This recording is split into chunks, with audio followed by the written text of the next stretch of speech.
สวัสดีพ่อแม่พี่น้องเฟซบุ๊กนักสุขุมสุขคนที่นี่ตอนรับเข้าสู่สองผู้น่าผู้ใจผ้าหล่อจ้าวันนี้ผู้น่าผู้ใจบางอีกมือนึงจ้าก็จะว่าเอื่อยมาเรียนน้ำจะฟังเมืองนอกเอื่อยเทเด็กเราเป็นมา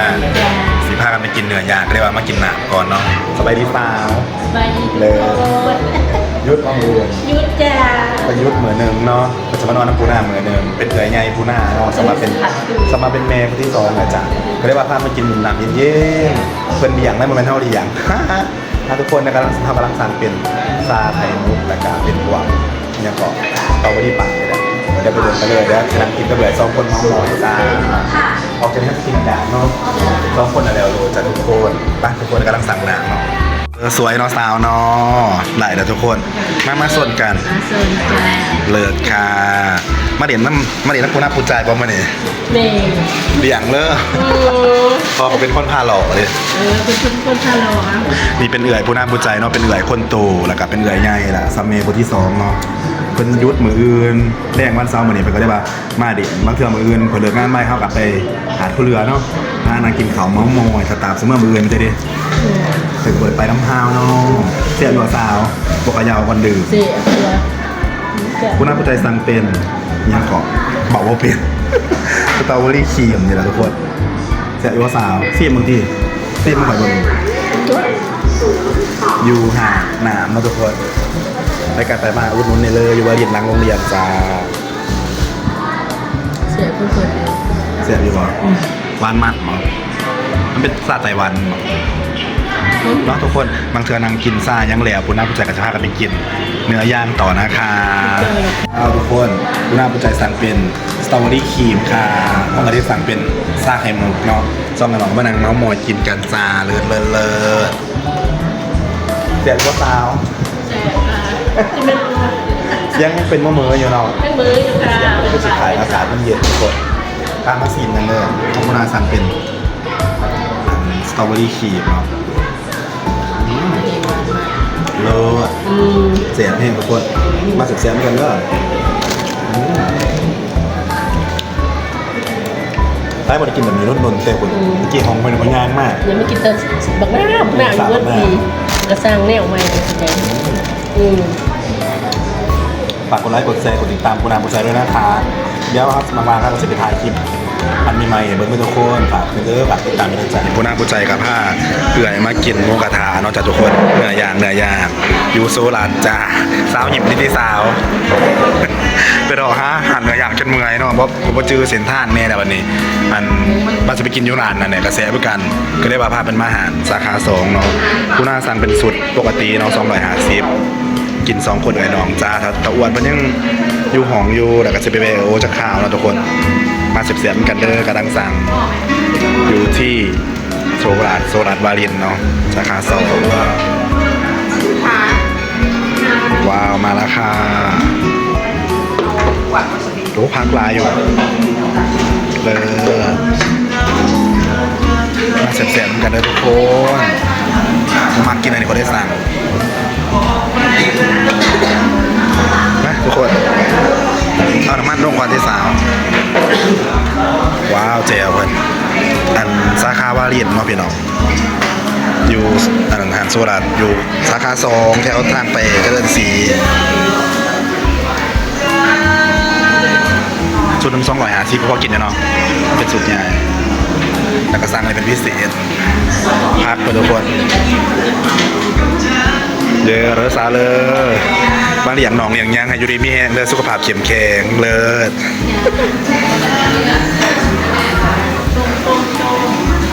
โคนกินอะไรอย่างกันแซ่บๆเลิศ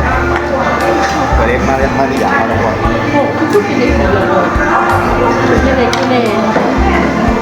มาต่างทีเอสที่มาเลยจากทุกคนแซ่บนะครับว้าว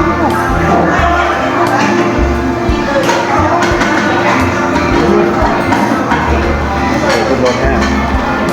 อร่อยมากค่ะคุณจะเปิดเพลงแน่นอน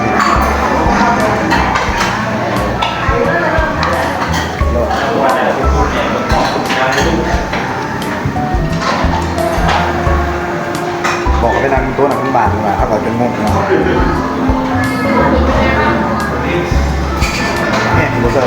เลยหวานมันไม่แห้ง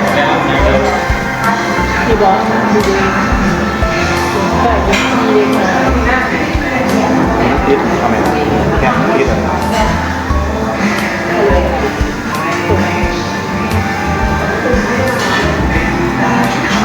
ทุกคนจะบอก โอ้แม่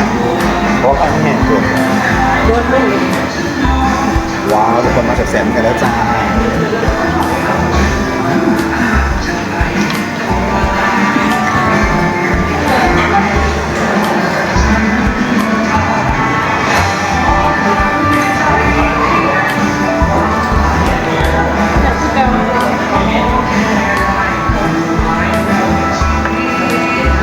ข้าวตอนนี้นะตอนนี้เติมนะครับ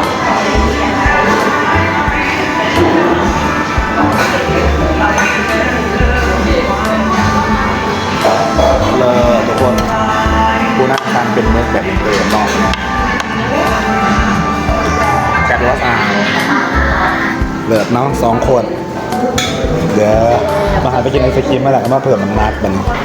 บริกินโดนเนาะ2 แน่นอนมาจะชวนไอ้วันมาอยู่ไอ้วันเป็นการเดิมงานคำประสิทธิ์อึบไก่บริการเดชก็สเปเบโอ้ยครับตัวเลี้ยทุกคน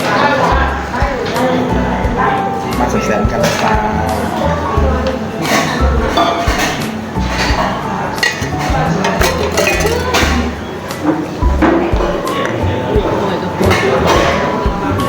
คนมาแสบๆน้ำกันเดินตาเลิศๆอร่อยเยอะว่าสาวเพลงจากเสียงรังน้อยๆหนึ่งเนาะเขาก็สั่งเป็นน้ำโคกเนาะเดี๋ยวกินแต่สั่งจากซีรีส์ว้าวเลิศแสบแต่ทุกคนเดี๋ยวบริกินโดนทั้งสาวเนาะกินเทือนเฮ็ดกินอยู่ห้องมันแบบว่าหอนเนาะเทิงหอนเทิงเอาเทิงแบบว่ามันบ่เลิศนะอยู่นี่มันกินเท่ากับบริเมียฮะ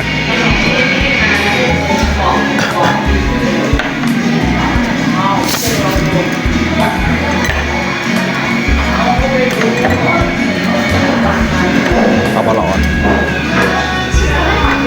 มาแสบๆเหมือนกันนะทุกคนเด้อทุกคนแสบจ้าแสบอยู่ก็สาว แซ่บ เลิศเนาะกินนี่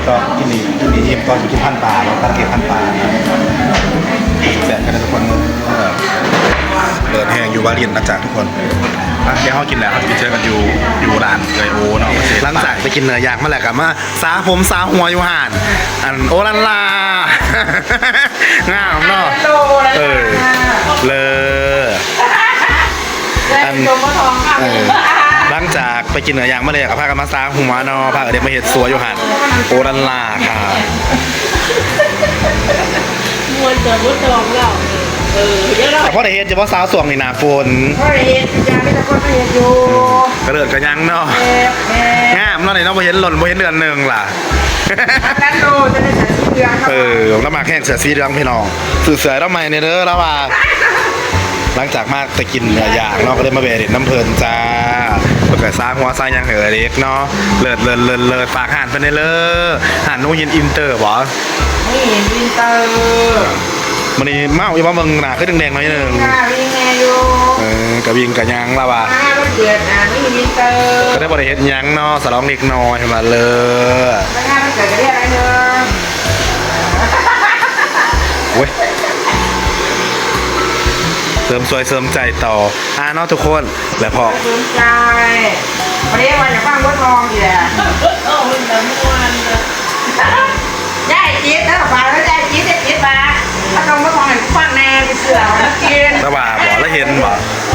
เพราะว่ามือนี่ก็มีอารมณ์ค่ะเพราะว่า ฝากติดตามคนในที่ฝากติดตามปูนาในที่ปูนาปูจ่า ผู้น่าผู้ใจคนสวยเลยนะคะ ทั้ง2 YouTube นำเนาะ ทุกคนของยูทูบเลยนะคะเด้อกดใจนะคะกดซักกระบอกตะไคร้ คลิปผ่านไม่ไหวเนาะทุกคนคลิปนี้ก็ไม่มียังไลฟ์ฝากพ่อแม่พี่น้องเป็นกำลังใจปูนาในเด้อฝากกดไลค์กดแชร์กดติดตามปูนาปูใจจ้าที่สำคัญก็มีทั้ง2 YouTube นะคะช่อง YouTube ปูนาปูใจพาเรานะคะ ทุกคนเลิศเยอะมาเห็นเสริมสอกเสริมสวยเนาะกินอิ่มแล้วยังเข้าเดินมาผู้อยู่กับยูผู้กินกับกินเนื้อผู้ตายกับตายเนาะเยอะกับสวยกับยังจ้าบ๊ายบายเลิศ